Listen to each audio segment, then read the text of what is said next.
I never did anything to harm my daughter or my granddaughter. The test is about to begin. Please remain still. Oh, man. Casey Anthony's Parents, the lie detector test. Watch now, only on A&E. And watch next day on the A&E app. Luxury is meant to be livable. Discover the new leather collection at Ashley with premium quality leather sofas, recliners, and more, all built to last. No matter how many spills, scuffs, or pet-related mishaps come its way, the leather collection at Ashley is made with the durability you need for the whole family. Shop the new leather collection at Ashley and find chairs starting at $499.99 and sofas at $599.99. Ashley, for the love of home. You can support this podcast at patreon.com/partnersincrimemedia. Whatever struggles you're facing, from depression to anxiety to trauma and grief, BetterHelp can connect you with a professional counselor in a safe and private online environment. It's so convenient you can schedule secure video or phone sessions as well as chat and text with your therapist. And anything you share is completely confidential. Best of all, it's a truly affordable option. Crime Writers On listeners can even get 10% off a first month with discount code Crime. So why not get started? Simply go to betterhelp.com/crime and fill out a questionnaire to get matched with a counselor you'll love today. So, Rebecca, you know it's already very hard for me to get you anything for Christmas. I do. You can't even get the right kind of pasta at the grocery store. I can't. Think about how difficult it can be to buy for coworkers and the boss and that cousin that lives far away. It's the worst.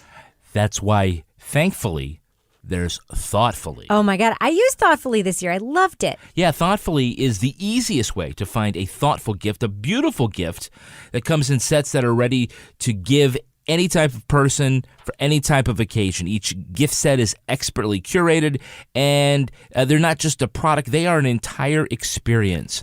Think about the thing that you want to buy for the boss. Yeah, the stuff you want to buy for the boss, but even more so, if you have a boss you want to buy for. Yeah, the brother-in-law, which I think is the most elusive gift person to buy for of all. And I got my brother-in-law, a.k.a. your brother-in-law, an incredible gift on Thoughtfully. I'm actually super excited to give it to him. Don't say it because he listens. There's something for everybody, like coffee, chocolate, cocktails, hot sauce, whatever you're into. Thoughtfully works with world-class brand partners like Starbucks and Godiva Chocolate, and they've been featured on Oprah's list of favorite things. So whatever it may be, you can find your favorite gift from Thoughtfully. Thoughtfully has incredible deals throughout December. So visit thoughtfully.com/crime and use promo code crime for 20% off your order. That's thoughtfully.com/crime and promo code crime for 20% off.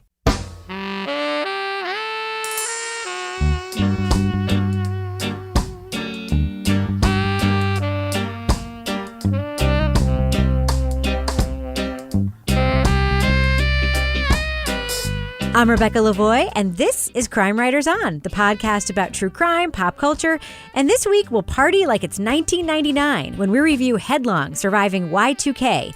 Does Dan Taberski's follow-up to Missing Richard Simmons deliver the goods? I look forward to throwing down with Toby during our review. Plus, we give our review of the HBO documentary The Sentence. We'll get an amazing true crime podcast update from Down Under, and I'll tell you about something amazing that happened to me today. Joining me to get that done and more is my real-life husband and true crime co-author, former TV journalist Kevin Flynn. Hello, Kevin. Oyez, oyez. I'll draw near. Is that a preview of my amazing story? I think so. Also with us is journalist, true crime author, former defense investigator, licensed private investigator, and for some reason this says giant iguana tracker, Laura Bricker. Hello, Laura. That's right. I have a new thing for my resume. We were on a quick trip to Florida for Fireman Ken's birthday, and I watched a giant iguana clear out an entire side of pool chairs of old ladies. And that thing could fucking move. Yeah. Oh, my God. They are so fast. So I was on the case of the iguana, chatting up all the people that worked there to find out where it lived and what was the story. And did you solve the case? Yes or no? Don't leave us in suspense. Well, they told me basically this is like his territory and we're here and he just does this and this is kind of what happens on a regular basis. So don't be alarmed. He's wildlife and don't be a dick to wildlife is what they told you. Yeah, exactly. Pretty much. And finally, our captain of woke cynicism, the author behind the noir novels known as the City Trilogy, and our Patreon book club host, Toby Ball. Good evening, Toby. Good evening. I actually, when we were in Costa Rica, this freaking enormous iguana fell out of a tree. Whoa. And almost landed on top of this British guy who was two chaise lounges behind me. Wow. And you're just bam. As I got up, I was like, what was that? And the guy's looking at me, he's like, that thing almost landed on me. It's this sort of stunned iguana sort of loped away. Whoa. Wow. Anyway, It's a thing. that's my iguana story. It's a good iguana story. I used to have a pet iguana when I was in high school. Okay. Did it run off to the islands? What was its name? I don't even remember. I used to work at a She's pet got this store. amazing story she wants to tell. I and do, but Yeah. I don't know how to start it. So, Kevin, can you tee it up for me? So Rebecca finally got to check something off of her bucket list. I did. The biggest thing. She got to be on a jury. Today. Ooh. And get ready. She was the foreman. You were the foreman? No way. Yeah. Not only was I the foreman on a jury today, I was in a criminal trial on a jury that found this person, the defendant, not guilty on all 3 charges.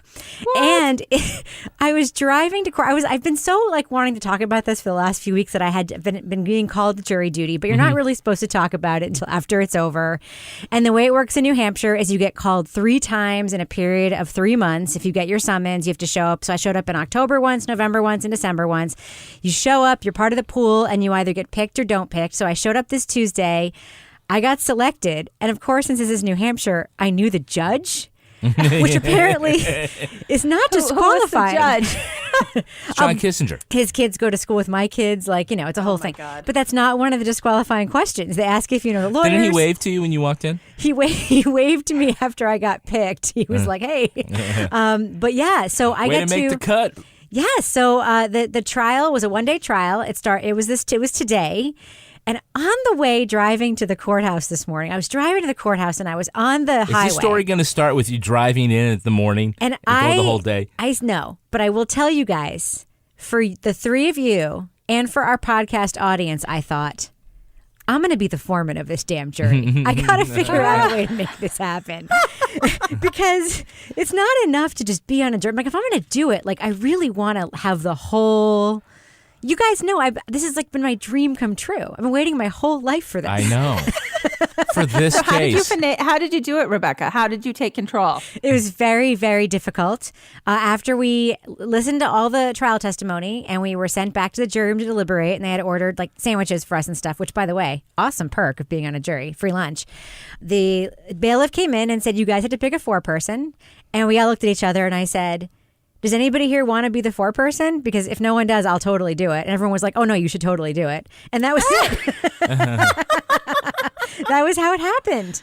And also, by the way, I have a hidden talent that you guys might not know about at work. One of my skills that's known at my job is I'm really good at running meetings. So I actually knew that I could do it. I had a process in mind that I thought everybody would be really excited about.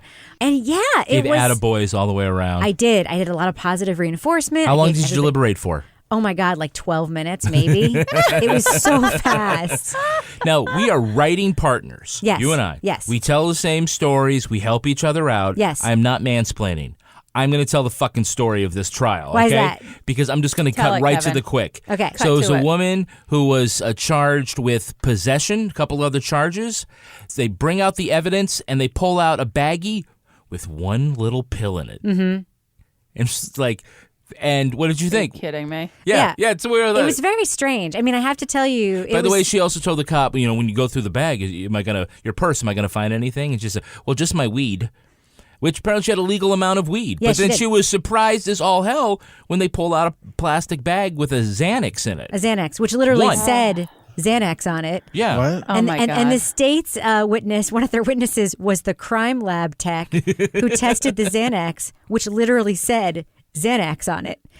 and the defense attorney was like, We're stipulating, like, we know that Xanax pill was in there. We're not saying it wasn't. Xanax, like, yeah. We're just saying, like, it wasn't hers, or she doesn't know where it came from. And there was a whole chain of custody thing. It was weird. 3 hours overtime for all of those motherfuckers. Listen, it was so great. The whole experience was so great. So And how long it takes to get something through the crime lab. I mean, like, seriously, to get something tested, it's like a year like wait time sometimes, which is ridiculous. Well, I'll tell you, the thing that gave me so much hope, and I actually said this to the jurors, we were kind of done deliberating, but we were still eating our sandwiches.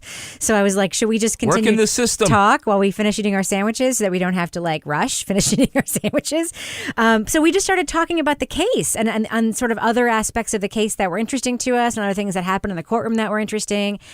And the thing that I said to these 11 other people, which I really meant, is that with all of the stuff that we read about and we talk about on the show and that we hear about, here in this case, we had a defendant who clearly didn't have money. She comes from a very difficult set of circumstances. She admitted on the stand that she suffers from mental illness. Her, the witnesses that are part of her family and her friends, they were all in similar situations. You can tell these people have a lot of contact with police. None of these people in this jury room took that into account. All they wanted to talk about was the fact that the state did not make a good case. They did not prove their case beyond a reasonable doubt. The evidence was thin. They didn't understand why it was being brought to trial, and that despite the credibility of the cop, who, by the way, did not dispute any of the defense's case, so he was like completely in line, was very strange. These people put all the stuff we hear about working against defendants aside. And they were like, why are we here? This case should not be here. It's so thin. They did not prove anything. And I was just so proud. All right. American justice served. It's very exciting. That's exciting. I hope this was a public defender case. That's all. It wasn't, but he was a very good lawyer. Okay. Private lawyer. What? Well, who knows? Really? Maybe he was working as a public defender. defender. They probably had a... Okay. We don't Carry know. on. Yeah, we don't know. Yeah.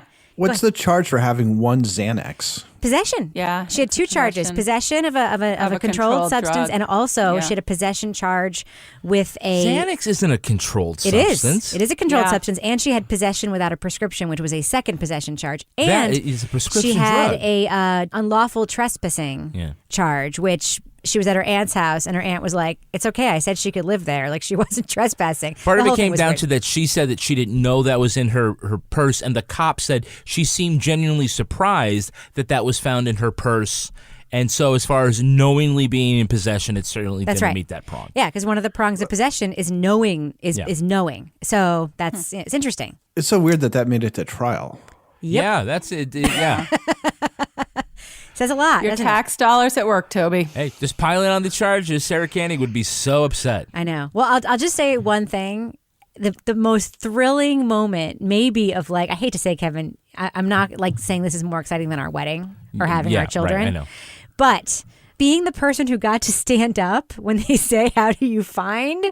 And being the person who gets to say not guilty, standing there, and that like it was so exciting. I'm sorry. What was the reaction in the courtroom when the first not guilty? Business as usual. I don't know. I wasn't really looking. Let out a sigh. Really, there's no noise, no nothing. I wasn't doing that thing where I was like looking at the defendant when I didn't want to be that person. Not even the attorneys? No. All right. It was just great. Well, we appreciate your service, Rebecca. Thank you. It's exciting. I don't know if it's exciting as the timber taking trial, just because I like to say that, but nothing will ever this be is her exciting. first one. Yes, it's This is your first one, Yeah. Okay. Way to stick it to the man. It wasn't just me. It was me and 11 of my fellow New Hampshire citizens. Yeah. You left for jury duty, and I said, I feel bad for those other 11 people. Why? I said, you guys all better be on the same page because Rebecca is a force. I was not a force. I There'll was be just 12 angry men. I was a moderator, and I took polls. Everybody, you were on the same side as everybody else. But if there had been a Thank split, God. oh Jesus! All right, if there we had wouldn't been be one able of to those do this people. podcast. It's true. It's true. All right. Well, moving on. Let's move on to a trial that turned out a little differently, shall we? HBO has brought us yet another harrowing tale of injustice with the true crime documentary, The Sentence.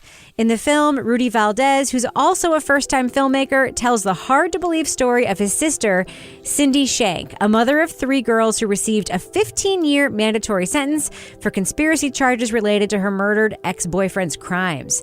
The film gives an unusual look at the consequences of mandatory minimum sentencing, and also doesn't apologize for its homespun production style.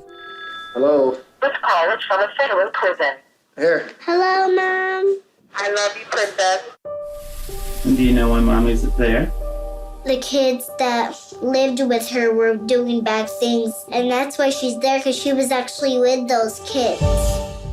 The sentence comprises scenes cut from years of footage shot by Valdez, but what started as a home movie diary later turns into a cause as the family hopes beyond hope that Cindy will receive clemency from the Obama administration. One note, we will be discussing spoilers from the sentence, so if you want to skip to the part where we just say whether or not you should check it out, go ahead and look at the time code in the show notes and head on over to that part of the podcast.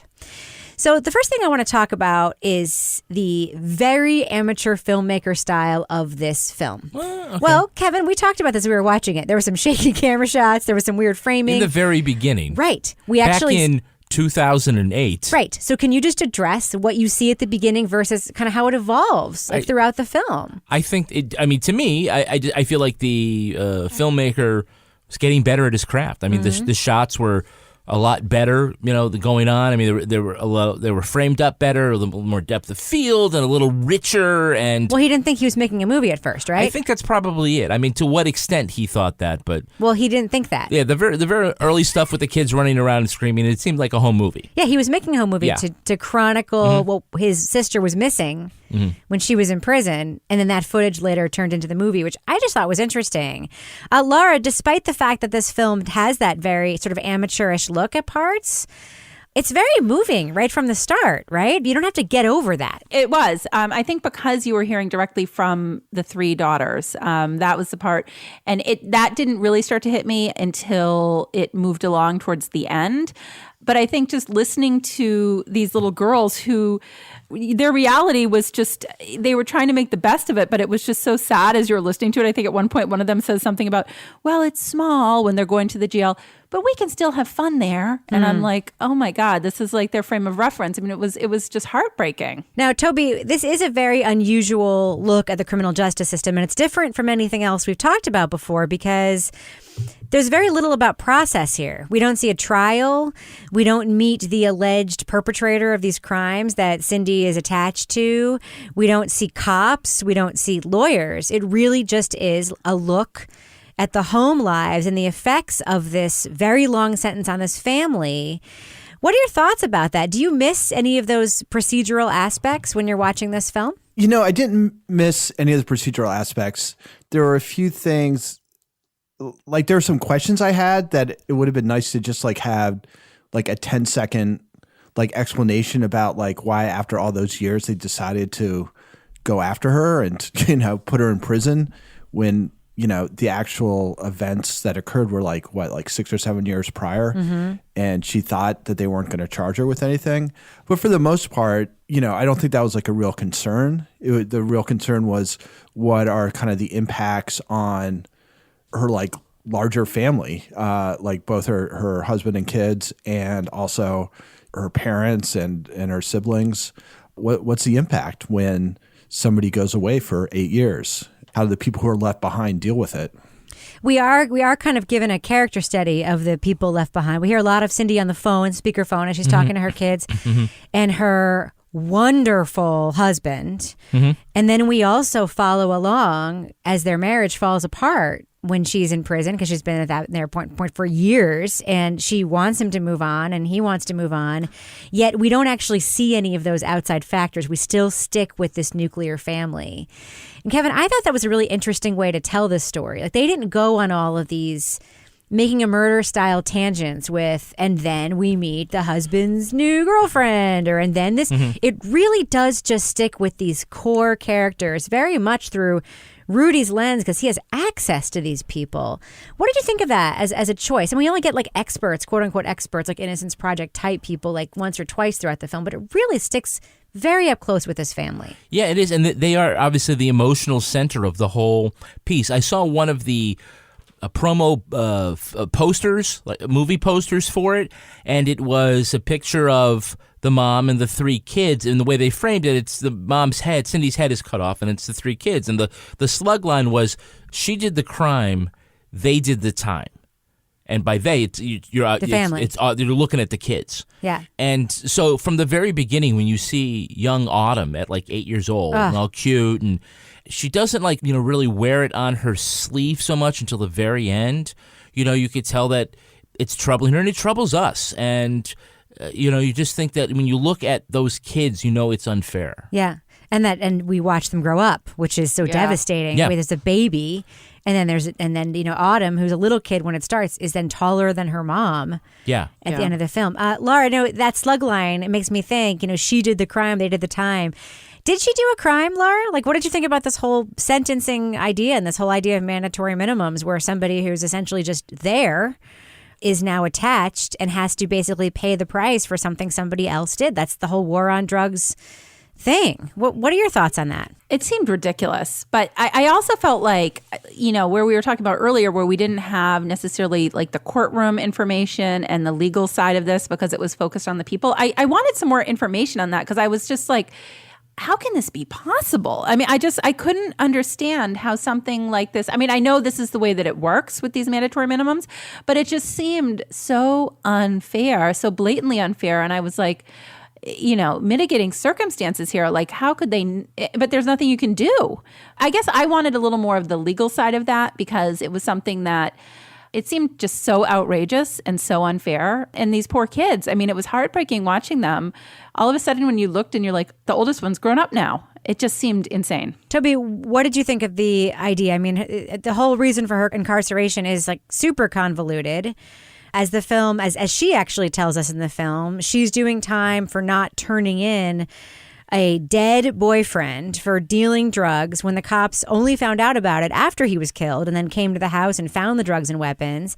She wasn't prosecuted then. And then years later, she's turned her life around. She's married. She's got kids. And that's when they put her in prison. What did you think about this, Toby? It didn't seem right. I think the sort of ironic thing is that if she had been more involved, like she probably could have snitched on somebody and not gone to jail. But the fact that she wasn't really involved, that it was this boyfriend, and that the cops only found out about any of this happening because they went to his house after he was killed and found drugs and firearms, sort of the onus is upon her to tell the police about something that she doesn't have anything to do with, but that her boyfriend does. And so the sort of theory is that's her obligation as a citizen is to tell the police about it. And that's the only reason why she goes to jail. But if she had been involved, knew a little bit more about it, she probably could have, cut some kind of deal where she gave somebody else up. So it was kind of this situation where innocence is actually like makes it even worse for you because you've got nothing that you can bargain with. I agree with Laura that it probably could have used a little bit more in the beginning, a better description or a better explanation about why she was charged and why it went this way. And, if it had been a different documentarian, someone who wasn't in the family, maybe you could have gone to the federal prosecutor to get a little context about why they felt like they needed to bring charges and incarcerate her. And I thought one of the things that was really interesting was when they talked to one of the experts. I couldn't tell if he was a former lawmaker or not, but he discussed the loophole that they called the girlfriend dilemma. Yes, where the mandatory minimums. The legislators knew that the way they set this up with sort of compelling putting rights on certain people and conspirators, because that's what she was really, charged with, as being a conspirator in this drug operation, that to be the wife or the girlfriend or maybe even a child of the real criminal, you're going to get caught into it because that's the way it's written. And they never put in a loophole for the girlfriend dilemma, and they left it in, and this is what got her caught up. And I was like, man, that's too bad, because it certainly is not something that you could say was an unforeseen consequence of writing the legislation this way. They foresaw the consequence. Right, and they gave it a name. I have to tell you, I actually disagree with both you and Laura on this. I really found fucking jury, and guess what? No, oh my God. I found the lack of exposition about what it was just fine, because that's not, to me, what this film was about. Yep. The film was about what it's like, and whether or not, I mean, I think we all agree that it's unfair. I mean, I don't think that what happened ultimately ends up happening would have happened if it was fair that she was in prison. I think we all agree it was unnecessary. I think the film addresses that, but it's really about sort of the absence of a family member when they're incarcerated. I mean, that's kind of really what it's about. And the fact that it's unfair obviously adds a layer here and makes the family more sympathetic, because they really are victims of this thing that they had no control over, they had nothing to do with. And her absence is a character in the film. Yep. I mean, and to me, it's like that's really the whole point, is you see this dad who is like such a hero dad. I mean, in so many respects. I mean, I sort of like hear myself saying that and cringe a little bit, because he really is just doing what like all dads should do all the time, which is helping out, like doing what he's supposed to be doing. But like he also has this very at ease way of just dealing with the chaos. You see him continuing a relationship with her parents. I'm so thankful to you, Adam. That's been a blessing to me that I've never had to worry about those girls. I knew that they were safe, loved, and taken care of, and that's because of you, Adam. I've had a peace here, and I want to say thank you from the bottom of my heart. And you're my family, and I love you. And thank you. I appreciate that. Cindy. Okay. You can say that again. He said, I love my mom. We love Adam, like a son. We've never stopped loving him for a moment. Yeah, he took care of them. He's taking care of them right now. He's our son. Rebecca, by the way, if you went to jail for some sort of drug possession thing, right, and your sister decided to do a documentary, yes, and then we got divorced, and she came over and said, I'd like to continue interviewing you for this documentary, I would tell her to go fuck off. So he's a good guy. Yeah. And he's people say, they're like, no, but really, yes, it was a crappy situation. Yeah, you did what you were supposed to do, but a lot of people wouldn't have done what they're supposed to do. The access that he has, and I think the one thing where it really comes through is there's this very sort of poignant conversation they have. She's worried about how she's only going to see her family once a year because she's moving further away in her prison. Yep. And it's this just awful conversation where he's like, well, if you feel that way, maybe you should try and get it. She's like, what? If I feel that way, it doesn't bother you that you're only going to see me once a year? That's the one time when you really get to experience like the stress really working on the two of them. And I thought it was a difficult couple of minutes of film to watch, because it just laid very bare, how their relationship is really sort of floundering under that kind of pressure. Yeah. I did look it up, and it's funny because I think that this is the kind of thing where you have that kind of access, you always worry, like, how do people feel now about, having this be out in the world? And if you look it up, like Cindy and her ex-husband and her kids are doing the press together. They're like going to the film premieres together. Like they're still friends and they're still really trying to work this out. And it's really, I don't know, it's really moving. I mean, I think that they see this as a greater cause now, thanks to the work her brother did. And I mean, Laura, the one thing that we get in this, talking about things that we don't have a lot of in the things that we talk about. Well, first, there's no villain. Toby pointed that out in a note to me. There's no Doug Evans in this. There's no like singular. Just the system. The system is the villain. Yeah. But then we also get an ending that I think you can Google it if you want, and you could have Googled it when we were watching the movie, and I'm not going to lie, I did, only because I hate suspense. But the way that it plays out in this film and the way that it's actually captured in real time on the film is so incredible. Hi, my beautiful girl. Hello, Mother. I love you. It's almost Christmas. I know. And you have 92 days until you come home. 91. How many hours? 2024. How many seconds? I think I'm over 1 billion seconds. Okay, hold on, okay?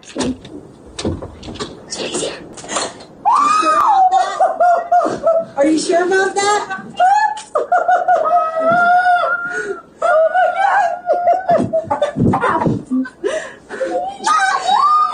Are you sure about that? Oh my God. Yeah, I have to tell you, how long have we been doing this podcast? 4 years? Yeah, 4 years. Like this month.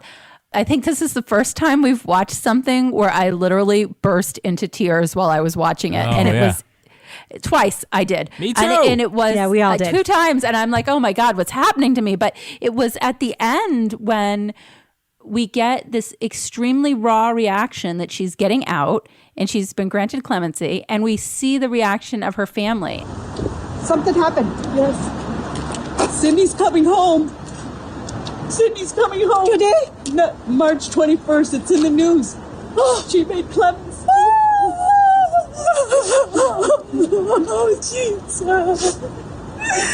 Jesus, you're so cool. But then she gets out early and I'm like, oh my God, like it's a Christmas miracle. And she's home for the holidays and she's like walking around Walmart shopping or wherever they were in her, forest green prison issue jumpsuit, like sweatsuit. I'm like, oh my gosh. But then when she comes in and the children see her when she had called, it was set up so perfectly. It was just, oh my God. Those poor little kids. I mean, they weren't even little anymore. It was such a satisfying ending and it was so emotional to watch. And I was like, God, what's happened to me? I'm a total sap. But I think you don't even have to be a total sap because it was just so real to watch that play out. I completely agree with you. And to me, the moment that made me burst into tears was seeing the little girl hug her mom and seeing that she was taller than her. Like, I'm going to cry right now thinking about it again. It was unbelievably moving. And I think this is why, Kevin, I was asking you the question about sort of the amateurishness of the film, which I actually think adds a great deal to this project. I think if it had been slick, I maybe wouldn't have had the same reactions. But there's the moment Rudy actually goes to pick up his sister from prison. Mm-hmm. And he's holding the camera to capture her coming out and hugging her. And he puts it down and he just like puts the camera because he can't like film. Mm-hmm. And it's more important to him to hold her than it is to film. And you get that shot that he had set up the camera in the backseat of the car. And that's the only shot you get. And like the producer part of me is like, wow, you really fucked that one up, Rudy. You should have brought another person with you to film this.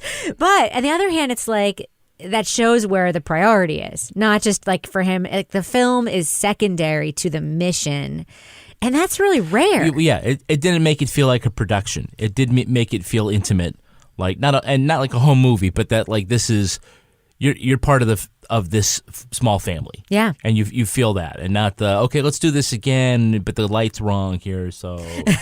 Can you walk down that pathway again? Yeah, I'm thinking about that last scene when she comes home. I'm kind of like, they should have turned on a couple more lights in that living room, but is what it is. Oh, you know what though? I'm not going to lie. If I got out of, you don't need to get out of prison to walk into a Walmart and realize it's way too overwhelming and there's way too much stuff to buy anything. Yeah, absolutely.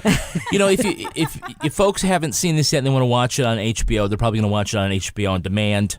And if you do that, you'll see there is a little supplemental piece at the end after the credits where they do a sort of a catch up and an interview, and Rudy, I don't know why she calls him Melly and his name's Rudy. Anyways, they never explain the nickname. Rudy and Cindy are doing things like going on tours and talking about this issue of clemency and mandatory minimums in different places, and it's only like 2-3 minutes. It's really good. One thing stuck with me. They had showed one where he was on a panel with about 5 other people, and one of them was a police officer in uniform, like a chief or something like that, and it was just Rudy talking, but they cut to that guy for 1 second, and he said prisons ought to be a place for people who we are afraid of, not for people who we are mad at. Yeah. And I feel like that actually gets to it quite a bit. There's a lot of people that were just mad at them because they committed these nonviolent crimes, and we feel like we need to come down really hard on them. Well, I think we should probably do that thing we do and let our audience know, should they check out The Sentence on HBO if they haven't yet.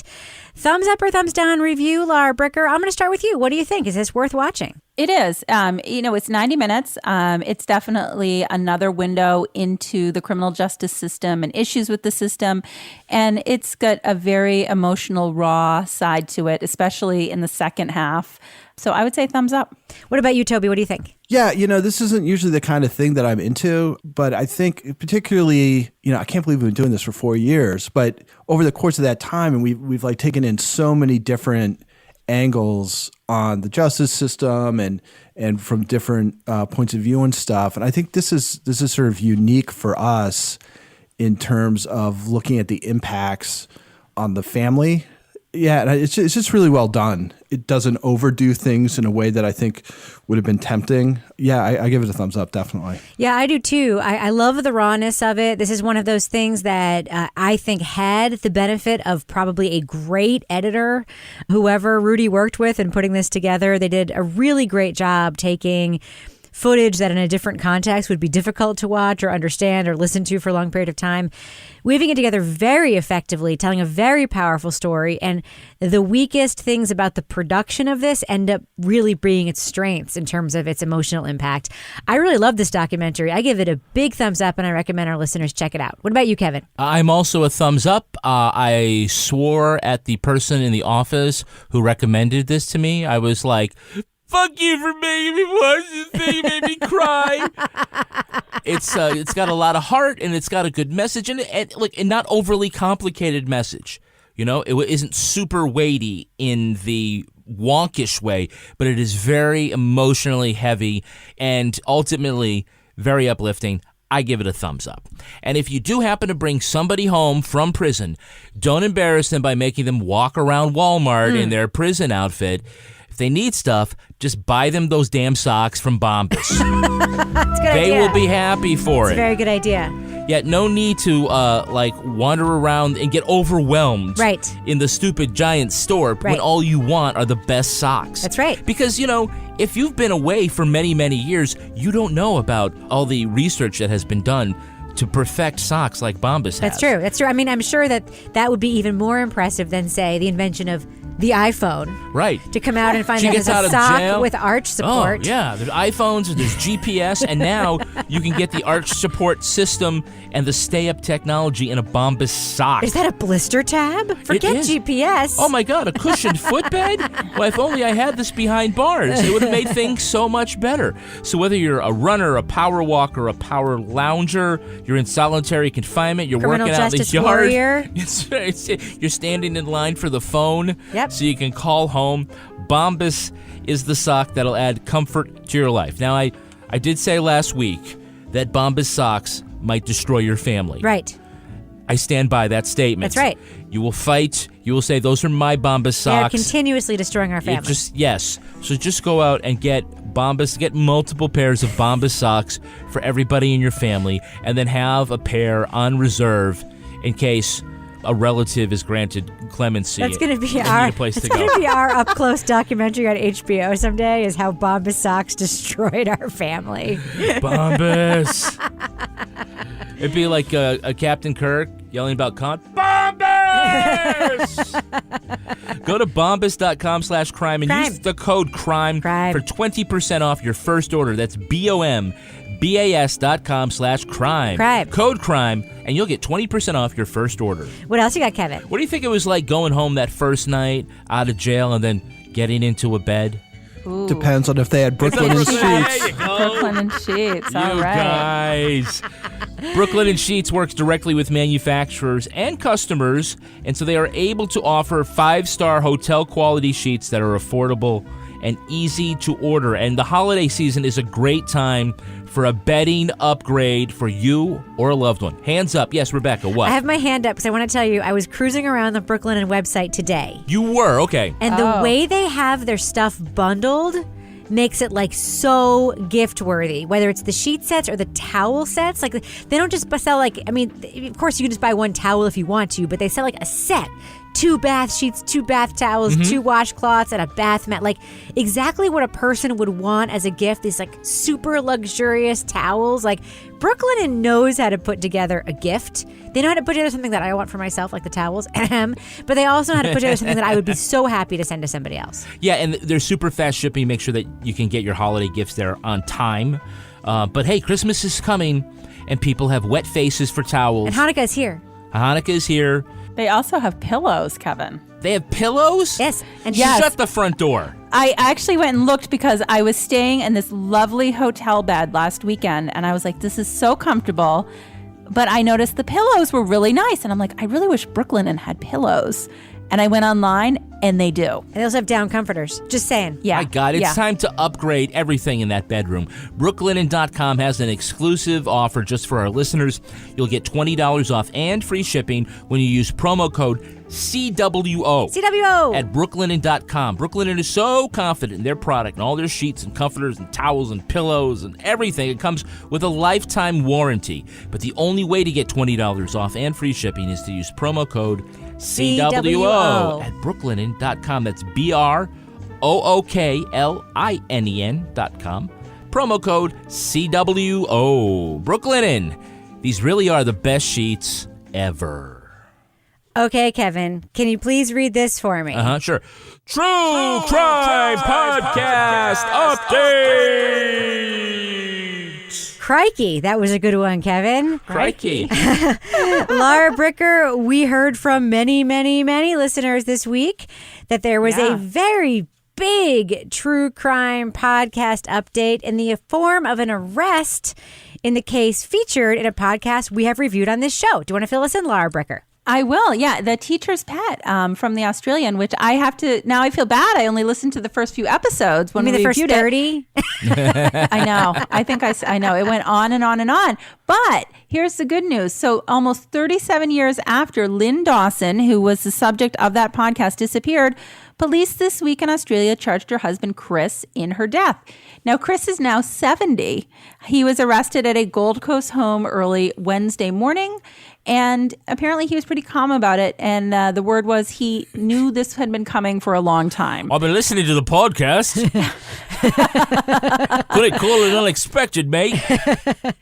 So in this case, just to recap quickly, this was the case. Lynn Dawson, she was a nurse, a child care worker. She vanished from her home in 1982, leaving her 2 young daughters behind. Days later, her husband, Chris, as you recall, he was the rugby player turned teacher, moved his young babysitter girlfriend, then 16, into the house. They had been having an affair. The case kind of started up again back in 2015 when the Cold Case Squad took over. And then the podcast, which has been going on and on, it seems like forever now, has been covering new developments. In September, they conducted a search at like a dig behind the home. They didn't find anything, so they still have never found her body. One of the police commissioners in Australia said Wednesday they vow the hunt for Lynn Dawson's body will continue, and they're hopeful that Chris Dawson maybe will help investigators by actually telling them where she is at this point. Do they say how they've wrapped this up, like what the thing was that said, okay, now we can make an arrest? It didn't look like there was new evidence. It looked like there was perhaps some interviews or some information that may have come from possibly this then girlfriend, but it was kind of vague in the articles that I read, unless you saw something that I didn't. It didn't seem like there was anything clear-cut that was released. Yeah, no, maybe we'll have to wait till that progresses a little more. We'll see how the podcast fits into that narrative. Well, this update spurred a very interesting question from one of our listeners on our Crime Writers On Facebook discussion group. And I'd like to just give us a chance to address that now. Okay. This is from listener Paul. I'm going to edit it slightly just for time. He says, the arrest of Chris Dawson, the alleged perpetrator subject of the podcast The Teacher's Pet. Good on you, Paul, for saying alleged. Because the one thing I've noticed about Australian podcasts is they don't have the same kind of like liable stuff that we have. Anyway, the alleged perpetrator subject of the podcast The Teacher's Pet has compelled me to air a question I've been thinking about ever since the Crime Writers On reviewed it. As I recall, they all, except maybe Laura, I'm not sure if it was Laura or Toby, gave a thumbs down to the podcast. So my question is, I guess we gave that because of its production value and the way the story was being told. So my question is, at what point does the value of the story outweigh the way the story is told? Does it ever? Had everyone followed the review's recommendation, he says, and not listened to Teacher's Pet, the groundswell of interest and support here in Australia would not have occurred, and further investigation, which led to this arrest, would not have happened. Well, Paul, I'm sorry that we almost let a culprit get away, the four of us. Then he just finishes, am I being overly sensitive as a laid-back Aussie? He points out, by the way, this is no up and vanished. This is genuine podcast power leading to a potential solved murder, yada, yada. So, Kevin, what is your reaction to that question? I mean, I don't know. Should we be sorry that we gave it a thumbs down? You take the thought, all the way, then you're saying, well, then everyone should listen to all the podcasts because one of them might be the thing that pushes the case to a resolution. I don't think that's the audience's job. So I think that the podcast is made for our entertainment, not to be an extrajudicial investigation.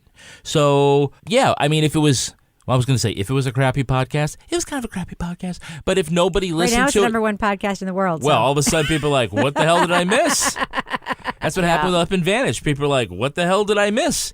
And they all come swinging back. Yeah, it's I don't know. You can be a good reporter and you can seek out good information and you can ask good questions.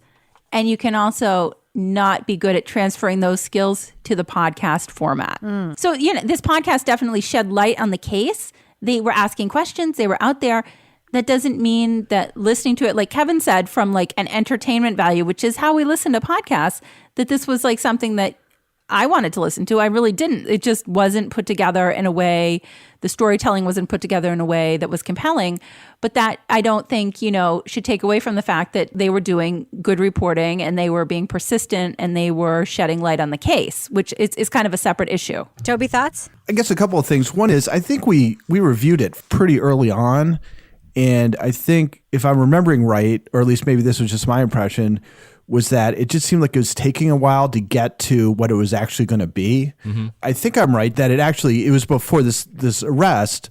If it wasn't number one, it was really high, like at least a couple months ago, because people said, are you thinking about taking a look at it again? Yeah. So I think it was a combination of looking at it kind of early. It got off to kind of a slow start. I think part of his question is, how do you weigh the fact that this was like sort of a legitimate, real investigative journalism podcast? It wasn't like BS, so that even if we're kind of complaining about production values or storytelling or whatever, doesn't it deserve a different rating or whatever than something that's just completely ridiculous? I think that's a legitimate question. I guess at the time, like 5 episodes in or whatever, it wasn't entirely clear to me that this was going to turn out to be something that was groundbreaking. But did you want to keep listening after what we listened to? That's the question. It was mind-numbing I think I was the... I think you were the dissenter. Yeah, I think you were, Toby. Because I think when I was listening to it, it was like, oh, this looks like they're starting to move towards something that's more interesting. Like I think the last one was sort of left with this teaser about, that there may have been like a larger pedophile conspiracy or something. I can't remember exactly what. Something like at the high school, all the male teachers were dating girls. It was the culture of the high school. Yeah. But it had just taken so long to get there. So anyway, I'm glad it turned out better, and I'm glad people enjoyed it and all that. So we didn't like this, but obviously a lot of people did. And I don't think that people continue to listen to this because they thought it was the value of the story. I think for some people, this was an entertaining, interesting story that they wanted to follow. It just wasn't for me.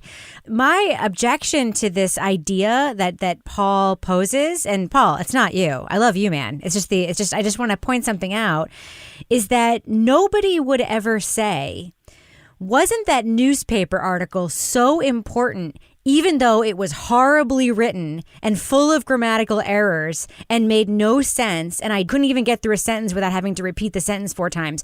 But wasn't that article doing something really important?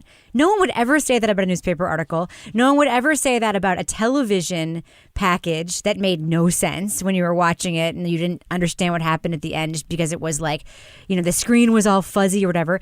For some reason, podcasts are getting a pass in a way that I'm not totally on board with, because the bottom line is, if you're going to do this medium, Like, get an editor. Do it the same way you would do a newspaper article. Like, do it the way the medium deserves to be done.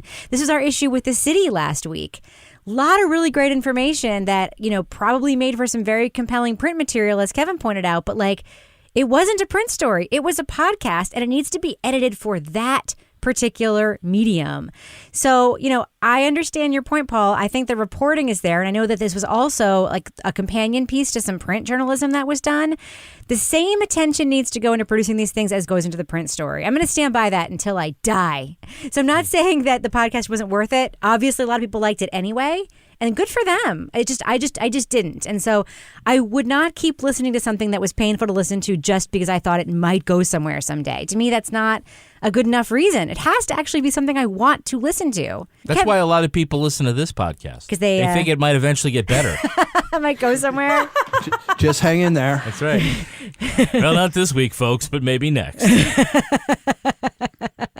All right. Well, it's an interesting conversation, though. And if anyone's interested in joining that conversation, head on over to our Facebook group. Just look for the Crime Writers on Facebook discussion group. Join. We will let you in as long as you don't say something offensive when you answer the 3 questions to get in. Like if you say, who's your favorite crime writer? And you say, I don't know who they are. Like, we're not going to let you in. Come on. Just pick. Pick one. Pick Kevin, Pick Laura, me. Toby. No one ever picks me. No, that's not true. Laura, you get picked. That's not true. Yeah. It's a good mix. We all get picked. Yeah. We all get picked, although I get picked All most. right. Let's be real. That's exciting. You are the host. Yeah, no, Rebecca, yeah. People are mostly scared that I'm going to vote against them the next time on their jury in their trial. They're quaking in their boots. All right. Well, moving on to our final review of the evening. Dan Taberski, the creator of one of the most hotly debated podcasts on this podcast, Missing Richard Simmons, is back with Headlong, Surviving Y2K. In this ambitious podcast, Taberski unravels the significance and some very quirky people and events surrounding the turn of the century into the new millennium. I'm interested in the concept of the Y2K bug. It was not a bug, never was a bug. It was a conscious, correct design compromise. It was absolutely categorically not a bug. So why do they call it a bug? Taberski weaves a whole lot of stories into surviving Y2K, from the infamous Y2K computer panic to some over-competitive baby doctors to a Raiders of the Lost crazy family to the rise of Vladimir Putin to Taberski's own coming out tale. And there's even some actual true crime in there too, as we hear about a very strange bank robbery. We're going to be giving major plot points for surviving Y2K during this discussion. So if you want to stay spoiler-free and just go to our up or down review of this podcast, check out the time code in the show notes. So I just want to get something out there. I have a new way of approaching these conversations with Toby that I know are going to be contentious. I used to just sort of wait until the end and sort of naturally get there. But I've looked at Toby's notes, and they're terrible on this podcast. And you wrote that down. So if you look at the script right there, it says, I did. Toby's terrible thoughts.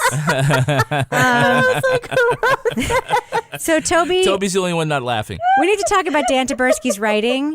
I love it so much. I think Dan Taberski is the very best storyteller / narrator / yard spinner in the podcast industry.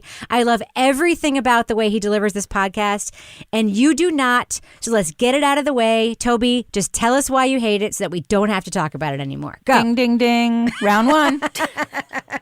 I don't hate it, I guess. And this is just a matter of taste. And if I sometime run into him at a conference or something, I would love to have a beer with him and chat, because he seems like he'd be a good guy to hang out with. He's so nice. Yeah, I'm sure he is. But I don't know. I think his sort of sense of sort of scripted humor doesn't appeal to me. His little clever things that he says, I don't find add very much for me. And so there's that. I don't want to just go for a 5-minute dumping on this podcast. Do you want me to talk about the sort of central metaphor? Well, it's funny that you think it's central, because I don't. He used it in one episode, and you saw it as a central metaphor. See, I think that you spent 10 minutes on it. The Bering Strait land bridge metaphor that Taberski uses in the coming out episode is talk about making the leap, choosing which side you're going to be on as the millennium approaches. But I like to think it happened quicker. In a day, a moment, an event, like a movie. A Stone Age posse of people just hanging out on that land bridge, and they feel a rumble. And the geological pressure that's been building for so long erupts into a fissure. And the cave people start screaming and scrambling. And as the fault line grows between their feet, they step to one side or the other. And all of a sudden they're on different continents, but just feet apart. And now, that choice they've been putting off for years, for centuries, they gotta make it now. What are you, Siberian or Eskimo? Because if you're an Eskimo, you gotta jump. Because that crack in the earth grows by the second. And it's terrifying and awful, but it's also thrilling. This is it. And everyone's screaming louder, and you just can't think about it anymore, because if you don't do it right now, you'll never have the chance again.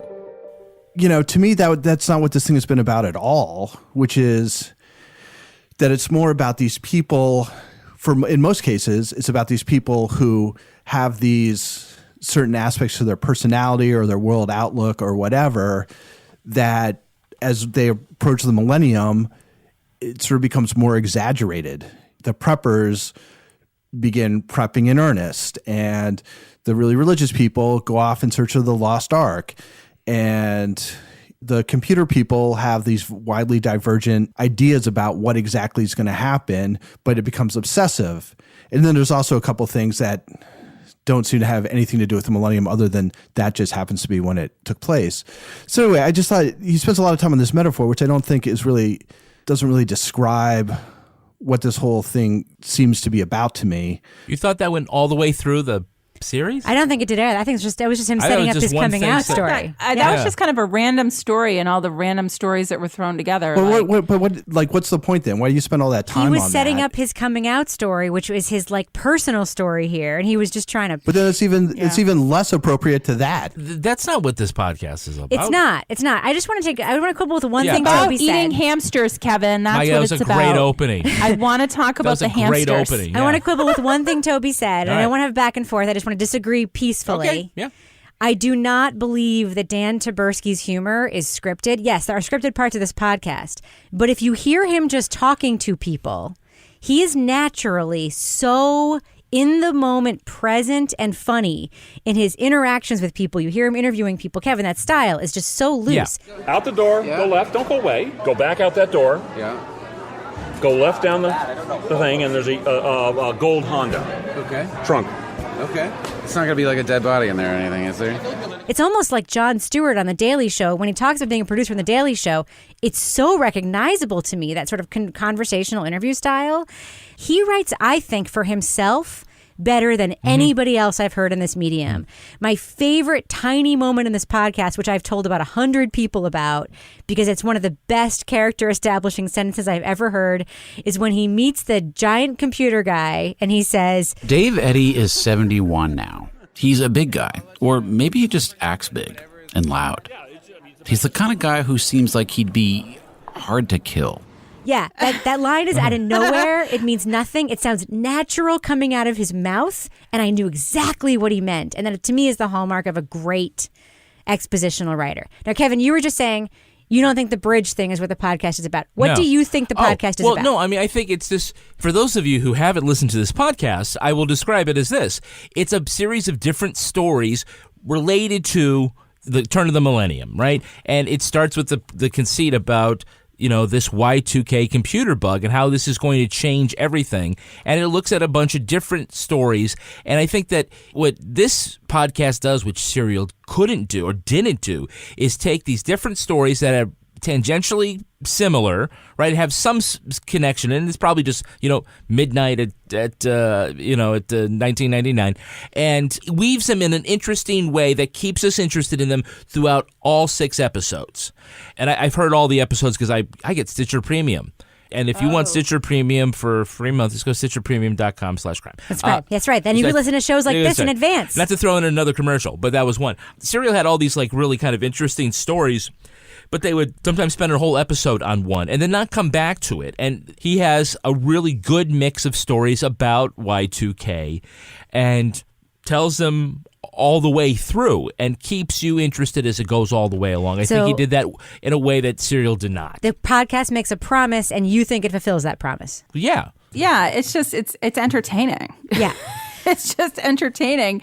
Even when he's talking about something serious, it was kind of my sense of humor. because when my favorite part of this whole show is the bank robbery that happens. We just have a lot of things that are really funny. To me, like just he describes them in such a way. I'm like, yeah, that's how I would describe it if I was telling the story in this sort of offbeat way to a friend. Like these people who are like, yeah, we tan the hides with the brains of animals. Yes. I'm just like, what? Yes. Or like something else like the Spice Girls is playing. But then there was the, puppies, kittens, Henry, and the apocalypse. Like it just cracked me up because it was just kind of quirky and offbeat.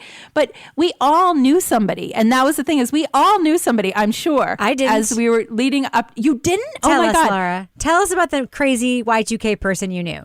I knew all sorts of crazy Y2K people. I mean, I had a relative who was benefiting on the computer side. He lived in like Westport, Connecticut in a very nice house who was benefiting from the computer side. But we had a detective in my town who was like obsessed, and he had like a bunker in his basement and he was stockpiling food.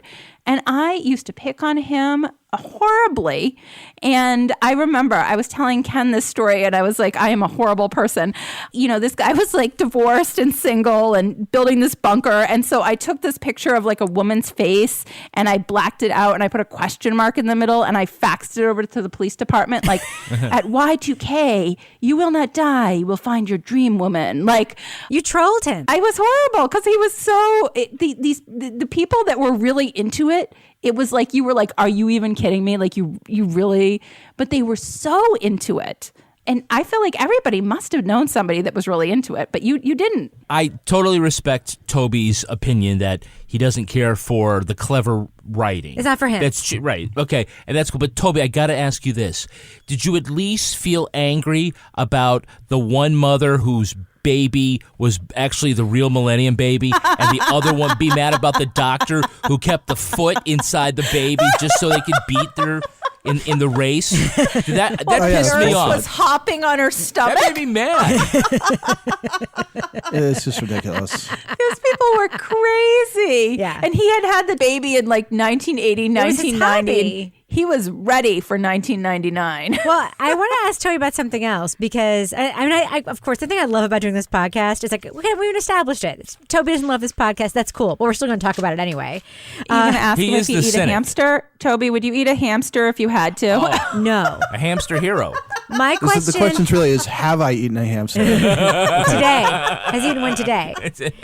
So my question for you, Toby, is, about the so-called bug. We've got Dave... Hard to kill Eddie on one side versus... My name's David Robert Loblaw.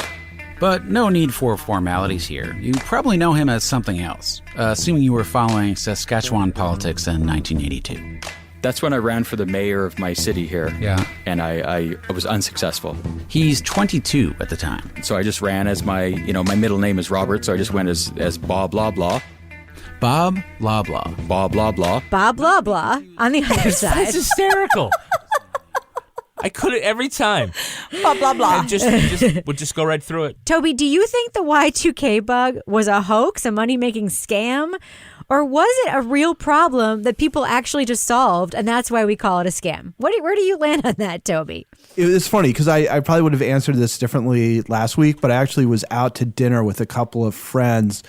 And we ended up talking about it a little bit. One of them had actually been working on it, had moved to New Zealand because New Zealand actually had a shortage of programmers. So they were offering like really good wages and deals for Americans to go over there and live for a year. So that's what he did with his family. And another guy who was in the Air Force who oversaw a bunch of software stuff. And they're both like, yeah, 1999 was a huge pain in the ass because we spent all our time working on that problem. So I think there was a lot of work that was done to make it so that it wasn't an effect almost at all. So I think, it clearly wasn't going to be the apocalyptic thing that a lot of people thought it was going to be. But I think there probably would have been a lot of other problems, except that people got on top of it pretty quickly. I think the answer is both because, yeah, it was a legitimate computer problem, right? Toby, you're absolutely right. I mean, I remember like, we're going to have to get a patch or what are we going to do with Windows 95? And, it was a whole big deal. What might be the scam part or at least the myth part is the idea that the bug was going to destroy civilization. That nuclear missiles were going to launch. It was going to launch. Planes dropping out of the sky. Right. And those traffic lights aren't going to work and you won't be able to turn the air conditioner on and everything like that. Bob blah blah knew that wasn't true. Blah blah. That was the part, and so maybe part of it. I think what Dan talks about is the prophet's dilemma, which is the prophet goes out and he says this bad thing's going to happen, and people take measures to make sure the bad thing doesn't happen. It makes the prophet look like, oh, well, see, it didn't happen. Your prophecy was wrong. Right. When it was right all along. So I believe that it's very much both. The idea that the world was going to come to an end just exaggerated it, but it was a legitimate technological problem. And there was some isolated stuff, which proved that, if you don't fix this computer bug, it's going to be a problem. Real question. Would you buy the Secret Lives of Coders coffee table book that Dan proposes putting together in this podcast? He sounds very hunky, but... See, that's actually a really good example of the writing that I love here. Dan had an idea, while he was doing this, and he just puts it in a very efficient way. He kind of gets it out there and it seeds it in my mind. I don't forget these people's names. It doesn't matter if I remember them or not, because I remember who they are because he injects details like that. That guy used to be a goth. I will always remember the guy who used to be a goth who worked at Royal Bank of Scotland or whatever, who was called in the middle of the night to solve the stupid IT problem. But what I remember most about him is that in the 90s, he was a goth. He used to use a crimper on his hair. Uh-huh. That's more interesting than knowing what he actually typed on his keyboard, at least to me.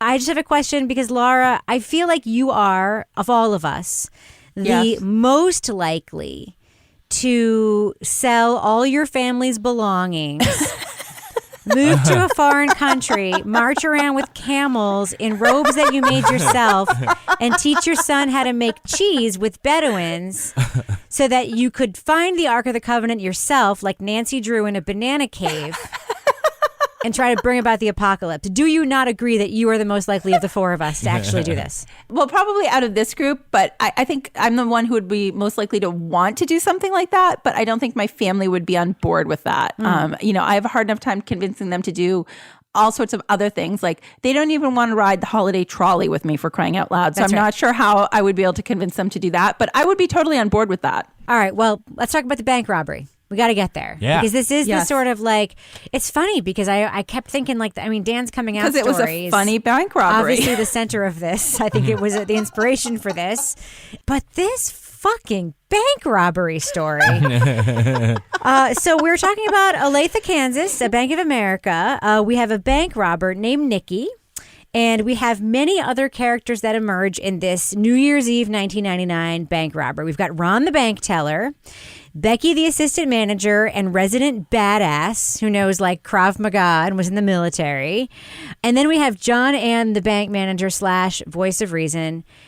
And then we have what I think all agree is the worst police negotiator in the history of policing. Sean is concerned about her. Sean is very worried about her, but he's so sick right now, he can't talk. I don't want her to give up on this conversation. Sean is not really sick, by the way. This is Nancy's strategy, to get Nicky worried enough about Sean that she'll just give up. Because I'm trying to let her know his feelings. Okay, Sean, you're going to have to say that again. Okay. Sean loves her, is that what you said? Yes. Sean loves you. I heard it. Come on. And he's very concerned about your feelings. Heard it. Let's go. But he's sick. What else did you say? So yeah, Nicky, she's not buying it. What did you think about this story? I thought it was very well told, many of those stories are. They aren't all perfect in my book, but this one was really great. And what made it great is we had the extemporaneous tape. Yeah, I was rolling my eyes at these cops. They're just playing the hostage negotiation playbook step by step. Sean's sick. Come on, you want to come outside? He's not feeling well. And even the bank employees are rolling their eyes. They're rolling their eyes. Come off of it. You're gonna get me fucking. Can you just send in a pizza? I hope that they got out and they said, I am filing a complaint with you, Wendy or whatever her name, Nancy or and the other guy. I've been doing this for 30 years. It was fuck you. Toby, what did you think about the hostage negotiator that we heard who was so bad? Actually, we got two horrible hostage negotiators, but so bad that even the hostages were like, Come on, you're not going to make me repeat that stupid thing you just said to the person keeping me hostage. What did you think of this whole scene, Toby? I couldn't figure out, like, was she really a hostage negotiator, or was she like a cop who like did like some kind of correspondence course? She or read something? a pamphlet. Because it just seemed like the kind of thing where like any person who thought it through it all would be like, you know, you just can't keep throwing that shit out there. It's just not working at all. And it's funny because one of my sister's best friends is an FBI hostage negotiator, like legit. And I would love to talk to her about that little scene and get her take on it. I thought what was weird about that whole episode is, so it's kind of told in this lighthearted way, although almost nothing about it is really lighthearted. Yeah. And it changes to, in the aftermath, it becomes a lot less lighthearted. But even at the time, it's like this woman who goes in there is like, she's at the end of her rope. She lost a child or a baby or whatever. And then, you know, you find out later that, you know, she owes all this money and stuff. So she's really like acting out of complete desperation without thinking anything through or whatever. It's not like that funny a story, in all honesty. Right. The only thing that's really funny is that you've got this completely inept hostage negotiator, and that part is hilarious. And they're saved by a messy desk. There were some other funny parts, Toby. There were some other funny parts. Well, he's finding humor in what is not actually a very humorous situation. It was my take on it. This is where I guess, I just have this like gallows humor because I think this is just my household because this is, you know, I have a first responder husband. I've worked in the, you know, as a journalist. So I would find humor in this as well as he did. So I think maybe that's why it appealed to me. But like in the beginning where we have, you know, she gets the money and then it's heavy. So she has Ron, the employee, carrying her bag of cash. Yes. I'm like, what? And then they're like, well, why did she come to this bank? Well, the first bank she tried to go to was not, you know, she couldn't get in. And then John Ann, who was doing her Y2K checklist while she was being held hostage. She did some paperwork. I'm irritated. I was irritated at the FBI. I was irritated at the police. I'm like, this should be over. I like that everybody's like, why is John Ann in such a bad mood? Yeah. And so I'm like doing my Y2K checklist thinking this night's going to never end. It was like a bad sitcom. It was like a bad sitcom playing out. So I know there was serious parts to it, but I kind of appreciated the humor because it made the storytelling to me a little more, like I was listening to it and I'm like, yeah, I would have picked up on that. Best part is Sean waited for her, and then 9 years later, they got married. I know. What the? Listen, all she wanted to do was talk to Sean. And then when she put the gun down. So she set the gun down to find a pen. And that's when Ron grabbed the gun. And the bank employee has taken the gun, and they're just sort of basically tossing the gun back and forth like a hot potato. By a monkey in the middle. And the whole time, this trained, in quote-unquote, police officer is just going like, Ron, John Ann? Ron, John Ann? Is anybody there? What's going on in there? We're doing your job for you. Shut up, Nancy. Oh my God. Yeah, it is. It's a very strange sort of tableau, and to me represents just sort of like what those people were doing on that night and how different it was than what other people were doing on that night. And then it ended up on the ticker in Times Square. That's right. That's right. As Dan was contemplating how he was going to ruin his poor wife's life. It was definitely I mean, if you think about the fact that we are talking about a podcast that includes the stories we've talked about, plus includes stories about preppers who've buried treasure in Mexico, plus includes a story about a lesbian reporter in Russia who is there when Vladimir Putin basically is given control of the country and her life ends up completely changing as a result. Should be a major story, ends up being sort of a backstory to some of these other tales. And it's Masha Gessen. I mean, It's not just like a, reporter. I mean, she's big time. Yeah. There's a lot going on here. And I guess judging by this panel, we either think it works or it doesn't. So why don't we get to that part where we say whether we think it works or it doesn't? Laura Bricker, would you tell our listeners that it is worth the journey to listen to Headlong Surviving Y2K with Dan Taberski? Thumbs up or thumbs down for this podcast? I'm going to start with you, Laura. I'm going big thumbs up because, I love this because I lived through this. And I think, for a certain generation of people, this was like I was at my first job. I remember being in the newsroom, all the stories that were happening. And, and I remember the people that were really thinking this was going to be legit.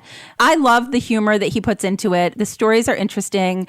I love all the people that you hear about, from the doctor and the nurse who's hopping on the lady's stomach trying to get the baby out, to the guy, Otis, who's going to live in his bunker with hamsters and eat them. I mean, like, that was worth the price of admission. So I would say thumbs up. All right, Toby Ball, we're ready for your thumbs down for Surviving Y2K. Go ahead and give it to us. Look, I'll give it a thumbs up because I think it's... What's happening?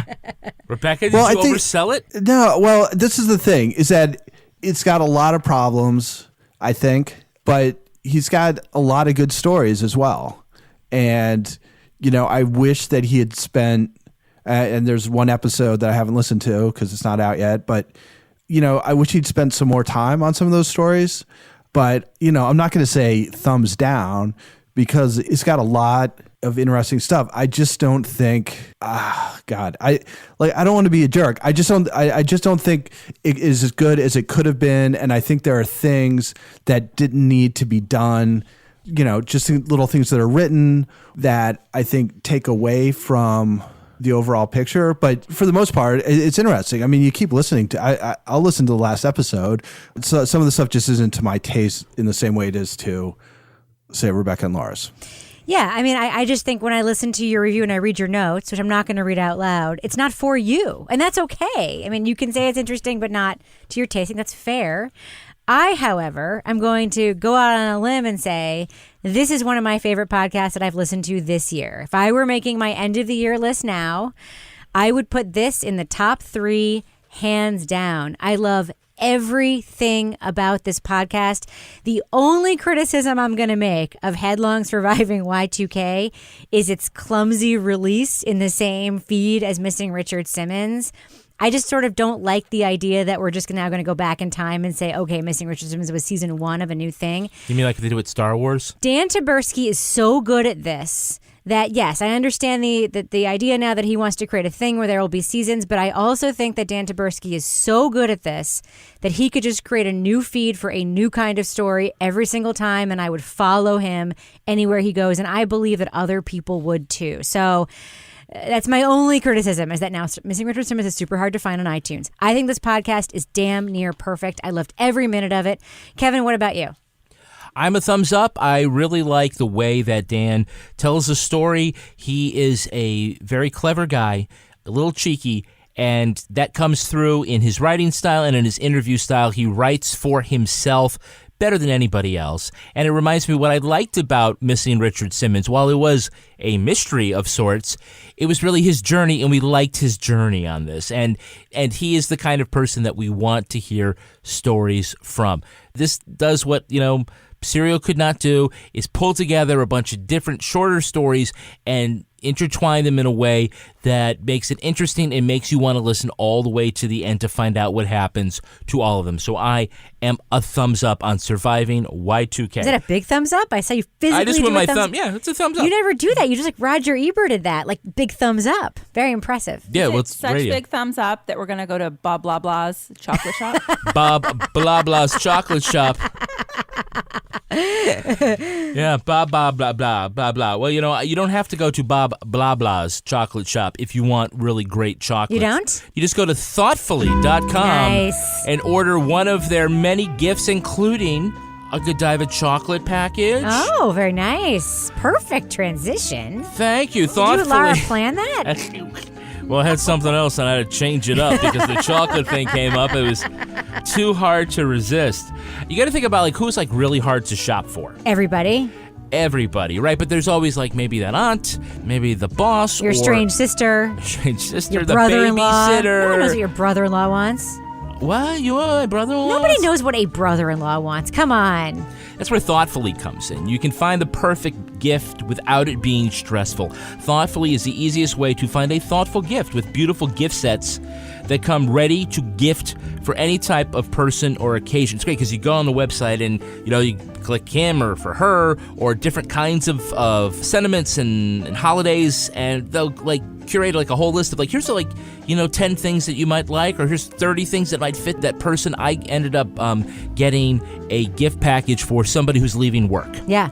And nobody's doing anything for her. Mm-hmm. So I did something nice. I was thoughtful. So nice. She's not even going to be there to thank you. Good I for know, you. yeah. So it came early. She got a Godiva chocolate was it set. your work wife? Yes, my work Oh, wife. I'm glad you got that for her. I'll be missing her. It was a great price point. There was a billion things of chocolate in it. Okay, maybe not a billion, but it was a big set, and she was really, really grateful.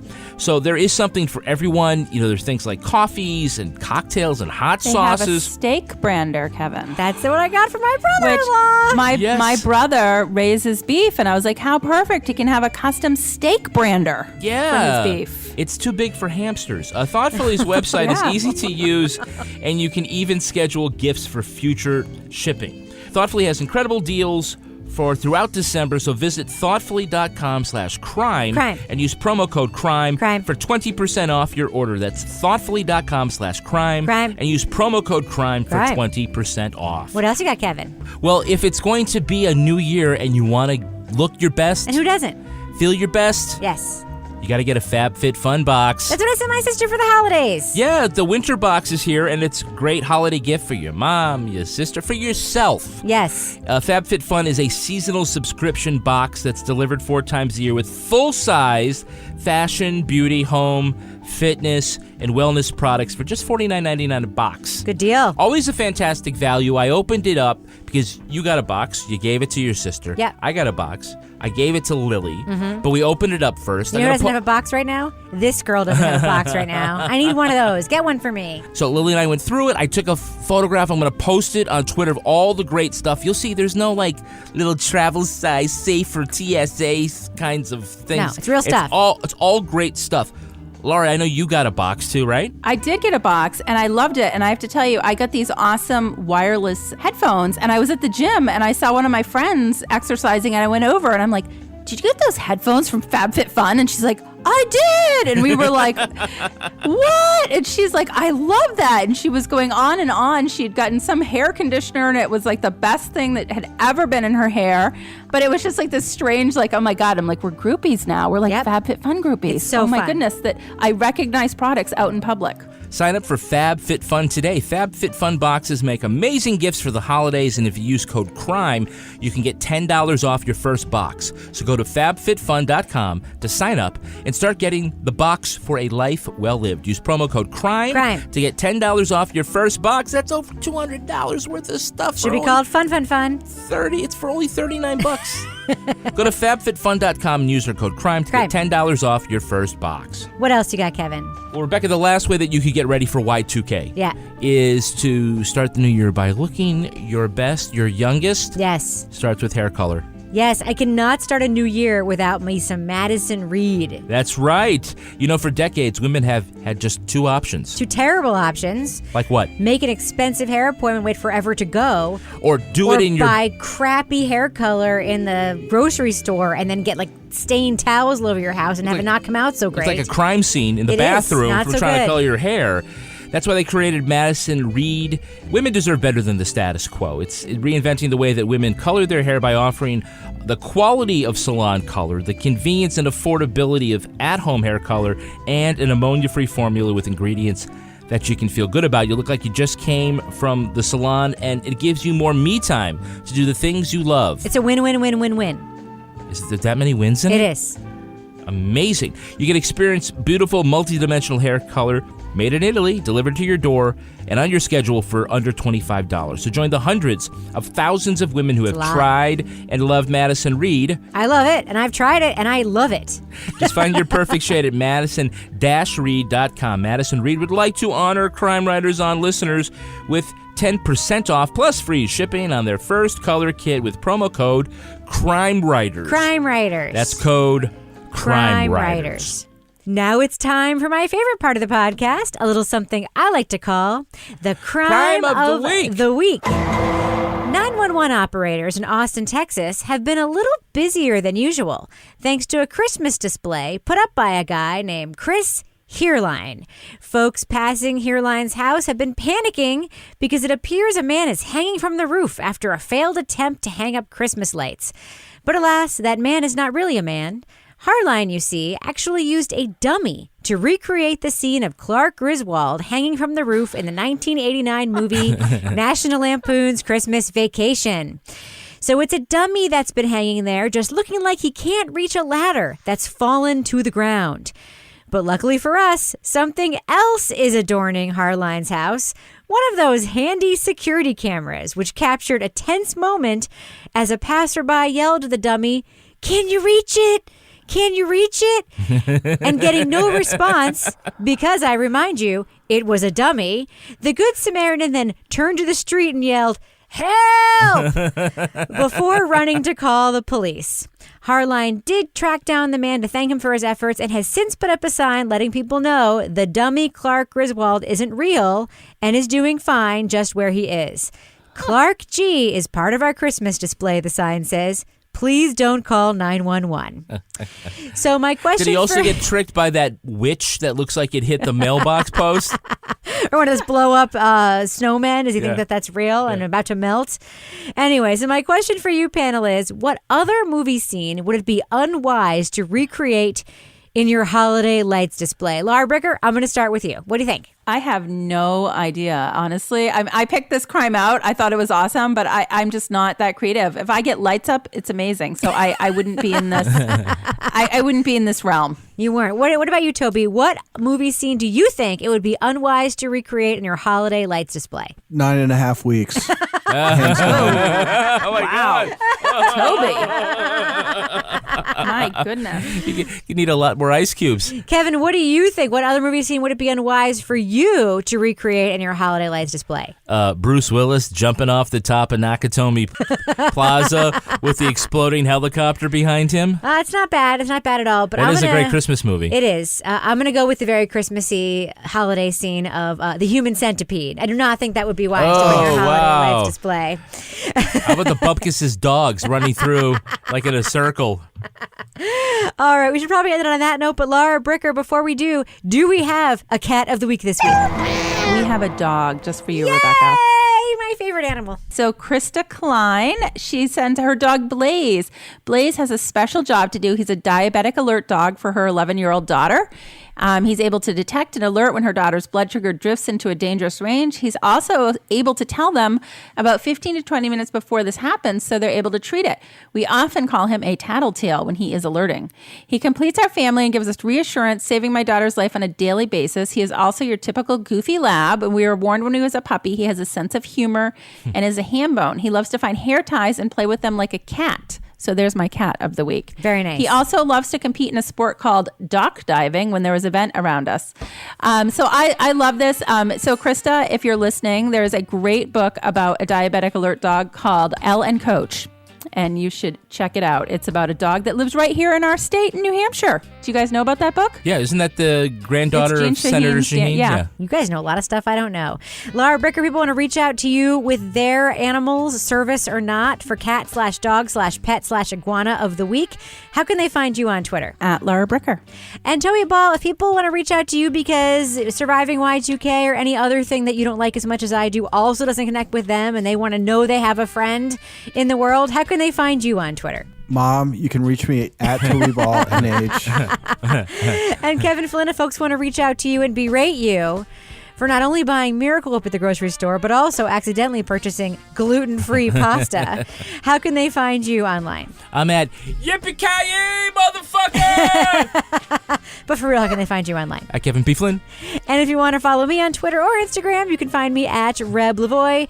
You can also follow the show on Twitter at Crime Writers On. And I encourage you to join our amazing community on the official Crime Writers On Facebook discussion group. We also have a regular Facebook page. Go to our website, sign up for our newsletter, support the show on patreon.com/partnersincrimemedia, and you will get access to the Balls Deep Dive Book Club podcast and Laura Bricker's Rage Walking True Crime Fitness Fun Group. You can also get a free month of Stitcher Premium if you go to stitcherpremium.com/crime and use the code crime. When you join, you'll get access to Married with Podcast, a show that Kevin and I make. Our theme song was performed by the New York Ska Jazz Ensemble and used with their permission. This show was recorded in the Yoga Loft above the Bodega in Bay St. Louis, Mississippi studio, otherwise known as Studio C, the closet in our basement where we have stashed our supply of canned goods and drinking water for the inevitable breakdown of society. On behalf of all the crime writers, thanks so much for listening. We will catch you Later. Hello? Hey, man. I have an incredible What's going on? story to tell you guys, and I can't wait to tell it on the podcast. All right. I can't wait to hear it. Oh, No, my God. we're not waiting. We're about to start the podcast. What do you think we're doing? I think we're going to Don't you want to take 20 minutes do to a check knitting everybody's circle levels? first? No, but I do want to check everybody's levels briefly. All right.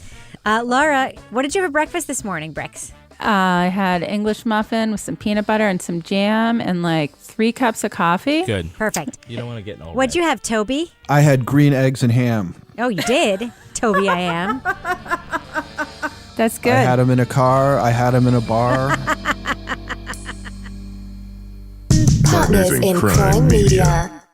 This holiday season, instead of standing in line for hours, head to Poshmark, the easiest way to buy and sell fashion items. Find all your favorite brands like Nike, Lululemon, and more for up to 70% off, all from the comfort of your own home. Today, you can get $5 off your first purchase when you enter the invite code CRIME5 when you sign up. Download the Poshmark app, sign up, and enter code CRIME5.